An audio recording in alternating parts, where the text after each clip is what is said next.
د پښتو ژبې نامتو هنرمندې نغمې د خپلو ترخو خاطرو څخه پرده پورته کړې ده. دا چې څه دي که غواړئ پوه شئ نو ویډیو تر اخره حتما وګورئ. د پښتو ژبې نامتو هنرمنده نغمه وایي چې هغه د داسې ولس هنرمنده ده چې موسیقي یې خوښیږي خو هنرمندان یې نه خوښیږي. ښاپیرۍ نغمه چې د ډیوي راډیو سره یې مرکه کوله وایي چې له ماشومتوبه خلکو هڅوله چې زمزمې وکړي او ملي سرود او ترانې به یې په خپل غږ کې زمزمه کولې.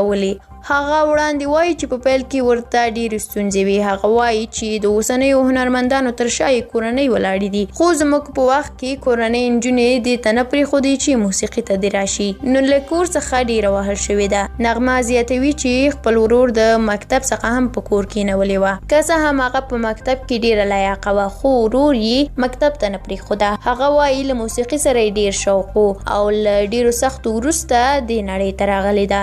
نوموړې وایي کله چې رسمي سندرې له راډیو او تلویزیون نشر شوې نو له هغې وروسته یې ډېر زیات وهل خوړلي دي. نغمه زیاتوي چې د مکتب له وخته یې شاعري او لیکوالي هم پیل کړې وه چې ماته هنداره او ستا یادونه لیوني دي په نوم یې 2 شعري ټولګې هم چاپ شوي دي.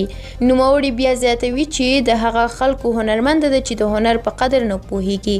هغه وړاندې وایي چې خلک وایي هنر په اسلام کې حرام دی او خلک ورته د ګناه په سترګه ګوري. هغه وایي چې موسیقي د روح غذا ده او کوم خلک چې ورته حرام هم وایي نو هغوی خپله هم اوري. هغه وایي په افغانستان کې ډېر لږ خلک دي چې د هنر او هنرمندۍ په قدر پوهیږي.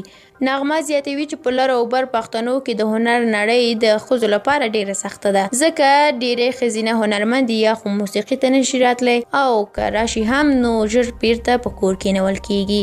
نوموړې وایي چې د افغانستان ډېری هنرمندانو ځانونه له هېواد ویستي او خوندي کړي دي خو په پېښور کې بیا هم ښځینه هنرمندو ته ژوند کول ډېر سخت دي. درنو لیدونکو مننه چې ویډیو مې تر پایه ولیدله. که د نغمې په اړه کوم نظر لرئ زموږ سره یې په کومنټ کې شریک کړئ. زموږ یوټیوب چینل هم سبسکرایب کړئ. تر بلې ویډیو الله مو مل شه. ښه وخت ولرئ.